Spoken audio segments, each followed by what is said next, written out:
Me da mucho gusto participar en esta mesa, gente tan distinguida, y agradecer desde luego la invitación que se me ha hecho.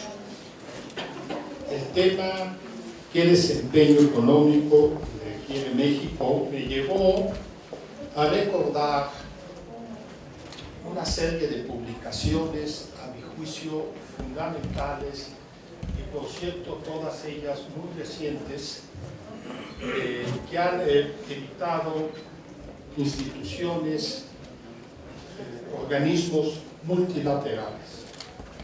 Está, por ejemplo, el libro de la Comisión Económica para América Latina, La Hora de la Igualdad. Acaba de sacar un libro, la OCDE, que se llama Creciendo de manera desigual, distribución del ingreso y pobreza en los países miembros de la OECD. Todos estos libros son de los últimos meses. El Instituto de Investigaciones sobre Desarrollo Social de las Naciones Unidas sacó un libro que llama Combatiendo Pobreza y la Desigualdad. Naciones Unidas, en su informe regional sobre el desarrollo humano para América Latina, el PNUD, habla sobre el futuro, romper la transmisión intergeneracional de la desigualdad. Y no hace mucho que Coneval sacó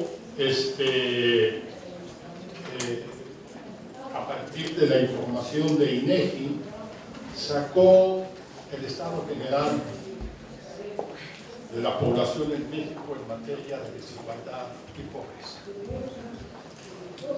Entonces, para contestar esta pregunta que nos hacemos aquí en la mesa, puedo decir sobre qué desempeño económico requiere México un par de frases. El necesario para alcanzar lo más pronto posible la justicia social. Estamos muy lejos de tener lo más pronto posible. Aquí ya se ha dicho, y te lo reitero, hay que distribuir para crecer o crecer distribuyendo. Ese, a mi manera de ver, debe ser el único objetivo, no como hacemos con frecuencia en los programas, ponemos 80 objetivos y al cabo de la lectura de esos 80 objetivos encontramos que no hay objetivos, que todo es prioritario, pues obviamente no puede ser todo prioritario. Es estas consideraciones, la lectura de estos libros, el ver que todo el mundo está discutiendo este tema, que en México debe discutirse, que escribí una nota muy breve sobre la pobreza en México, y quiero subrayar varias cosas. Uno, que la pobreza en México es creciente. En México, en 1968, que es la información más antigua que se tiene comparable, había 27 millones de personas pobres. Para 81 ya se había reducido a 21 millones. Hoy en día son 58 millones. Según Coneval, en su medición multidimensional. Son muy pocos los países en el mundo, cerca de 200, pero muy pocos los que tienen población por encima de 50 millones. En México hay 58 millones que viven en pobreza, el 52% del total de la población. En esta medición hay unos cuadros donde se destaca que en todas partes hay pobreza, en algunos estados muchísima, ahí en algunos estados muchísima, en otros no tanta, pero en todos hay pobreza. En todas las colonias hay pobreza. Encuentra uno todos los días, en todas partes, no puede uno evitar. Hay desigualdad enorme y esa desigualdad es la que provoca la pobreza. Hay otro cuadro ahí sobre el rezago educativo, los servicios de salud, y vemos que la población en México no está muy lejos de que se satisfagan sus necesidades y sus carencias. Aquí ya se mencionó la pobreza que existe en México, y voy a leer a partir de la página 4 solo unos párrafos del trabajo. A pesar de los esfuerzos que en el país se han hecho para disminuir la desigualdad y reducir la pobreza, mucho más antes de 82 que después de ese año, la situación actual es dramática y no puede ser tolerada, mucho menos aceptada. No se puede argumentar, como con frecuencia se escucha, que lo primero que hay que hacer es generar riqueza para después y con el tiempo, por la vía del goteo, distribuirla. Por el contrario, se debe crecer distribuyendo. Solo con una mejor distribución del ingreso se puede fortalecer el mercado interno y reducir la pobreza. Ello entraña establecer tan solo un objetivo de política para el desempeño económico que requiere México: justicia social. Ese debe ser el único rasero con el cual todas las políticas deben ser evaluadas. La pregunta para resolver si debe o no adoptarse una política concreta, en lo particular, es si contribuye o no a disminuir la desigualdad en la distribución del ingreso, o si por el contrario la aumenta y con ello la pobreza. Los programas de combate a la pobreza que se están poniendo en práctica en México, por más convenientes, adecuados y bien dotados de recursos que sean, que desde luego no es el caso, se enfrentan a un conjunto de políticas económicas y sociales que, en lugar de combatir la desigualdad y la pobreza, en la práctica la estimula y la promueve. Buena parte de las instituciones y los programas de clara orientación social se han articulado a partir del concepto de trabajo subordinado y han tenido por ello un sesgo marcadamente urbano. Así, existe una marcada estratificación social en el acceso a los servicios públicos. Subsiste una asociación entre la calidad de los servicios y la población ocupacional, contribución previa, capacidad de pago o poder de negociación.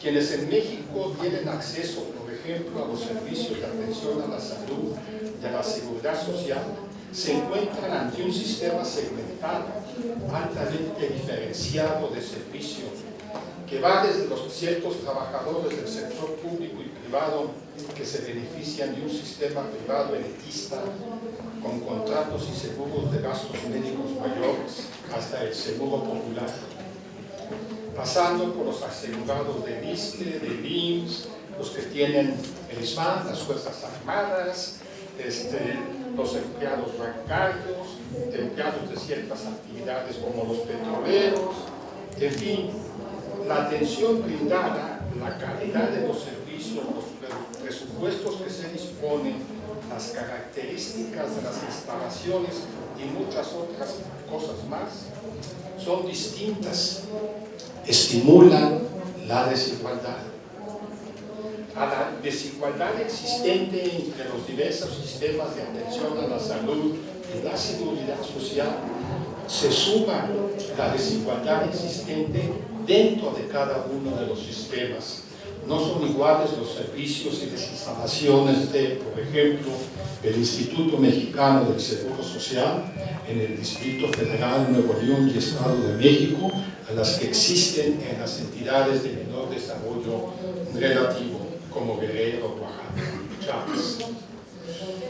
Situación similar sucede en los programas de vivienda, son múltiples a partir del criterio del trabajo subordinado y que son diferentes en un caso y en otro, y dentro de los mismos programas. El Infonavit no es lo mismo la vivienda que se lleva a cabo en una zona con la vivienda en que se lleva a cabo.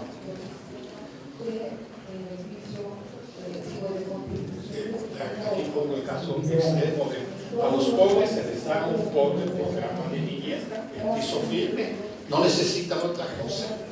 Como son pobres, piso firme. El gasto público en educación también es menor en las entidades de menores. El gasto público por alumno es mucho menor en las entidades públicas pobres que en las ricas. Y por tanto, ese gasto, ese esfuerzo del gobierno y de toda la sociedad mexicana se distribuye de manera muy desigual. Además, los profesores, generalmente menos capacitados, están en las zonas más pobres, produciendo la desigualdad. Las finanzas públicas, aquí ya se mencionó que se va a quitar el impuesto a la tenencia. Bueno, se va a favorecer, con ese acto se va a promover la desigualdad, porque ese impuesto gana relativamente hablando a los más ricos. Se quiere generalizar el IVA y quitar el carácter de exento a los alimentos y las bebidas. Pues eso ayuda a la desigual distribución del ingreso. Entonces no se debe hacer, al contrario, se debe incluso aumentar el IVA para cierto tipo de mercancías, para usar el IVA como instrumento de distribución. Ya no se diga el impuesto sobre la renta, que en México, en efecto, son muy pocos los que pagan, porque los que pagan, la población en México tiene 57 millones de pobres. No pueden pagar exentos, no tienen ingreso suficiente para comer. Pues claro que no pagan, pero hay muchos que tienen mucho dinero y tampoco pagan. Aquí deberían seguir el ejemplo. Acabo de leer una noticia de los ricos franceses en la prensa, no sé si ustedes los vieron, que han dicho al gobierno: aumenten nuestros impuestos. Sí, en México, al contrario, hemos estado bajando la tasa de impuestos sobre la renta y acortando los tramos. No, debe haber una política tributaria que estimule el combate a la desigualdad prevaleciente. Lo mismo en política industrial. La política industrial debe estimular el empleo formal razonablemente remunerado, y esto ha brillado por su ausencia. La competencia se ha estado basando en salarios bajos. Eso no favorece la desigualdad, no favorece la equidad. Entonces hay que cambiar la política industrial. La política de exportaciones descansa también en el salario bajo. Eso no ayuda a la equidad, no ayuda a la justicia social. La política monetaria se ha ocupado por completo por mantener la estabilidad de los precios, cuando debería ocuparse por lo menos también en estimular el crecimiento y el desarrollo, y no únicamente mantener los precios. La lista es interminable. Modificar todas las políticas para que favorezcan la justicia social. Todas. O por lo menos que no estimulen la injusticia. Habría que modificar los programas sociales, moverse hacia la universalización de los servicios, que a todos los mexicanos, por el solo hecho de serlos, e independientemente de su situación laboral, cuenten con todos los derechos sociales que la Constitución establece. Esto es dificilísimo, porque tenemos un sistema muy segmentado, muy desigual. Pero habría que empezar y caminar en esa dirección. La promoción, me quedan 2 párrafos y termino, espero no. La promoción de un nuevo curso de desarrollo que se proponga como tarea fundamental de equidad en el crecimiento económico lleva necesariamente a replantear, para cambiarlo de raíz, el modelo de desarrollo puesto en práctica desde hace 3 décadas. No fue construido y promovido pensando en la equidad en la distribución del ingreso, ni tampoco pensando en la reducción de la pobreza. Se apoyó en el funcionamiento de los mecanismos de mercado para lograr crecimiento económico y bienestar social, lo cual no se alcanzó ni lo uno ni lo otro, muy lejos de ello. Entre 1934 y 81, el producto por persona creció a un ritmo anual de más de 3.5% al año en términos reales.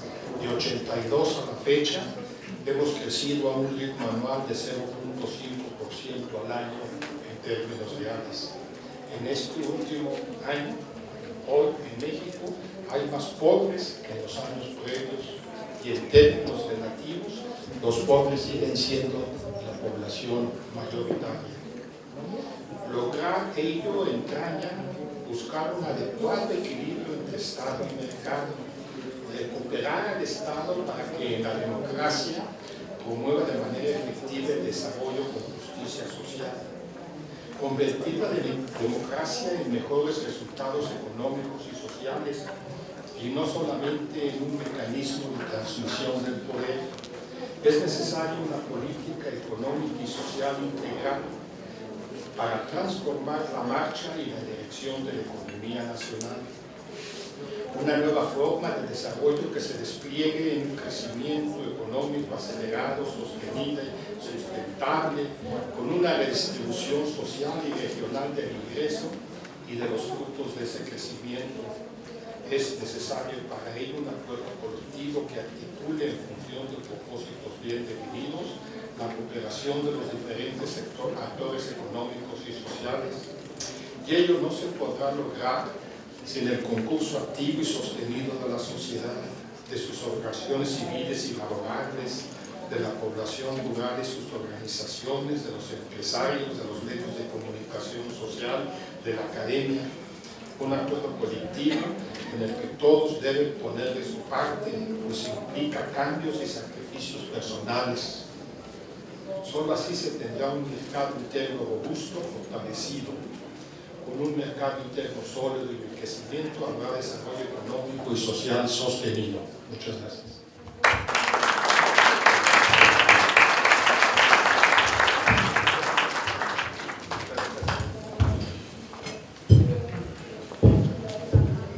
Muchas gracias al doctor Carlos Tello por su participación. Él nos invita a reflexionar sobre la conveniencia de establecer pues, un solo objetivo de política, que es fundamentalmente buscar la mejora en el tema de la justicia social. Él mismo señala la importancia de crecer distribuyendo y pone, por supuesto, en la mesa la importancia de que tiene robustecer el mercado interno. Solo se va a lograr tener una mejor distribución del ingreso.